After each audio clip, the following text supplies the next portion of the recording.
Okay, this is the vocabulary for section 11.7, which is finding the surface area and the volume for cones. So the first thing we have to know is we have to know what the lateral surface of a cone is. And the lateral surface is that kind of slanted surface all the way around.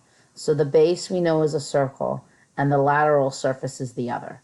And so the definition is it consists of the segments that connect the vertex with the points of the base. That's a little wordy. Just think of it. It's actually if I had an ice cream cone, it's the part around and the top is the open circle.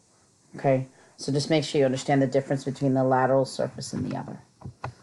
Okay, the surface area of a cone, you have a formula, and the formula is the lateral area, which is pi r t, but really this picture says t. This is actually the lateral height. I should have changed it.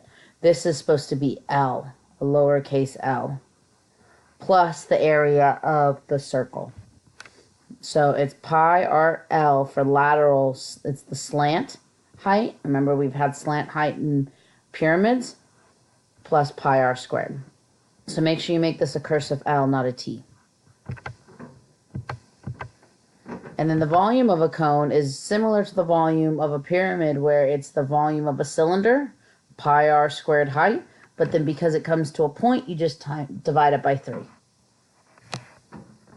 Okay, so let's go practice with some cones.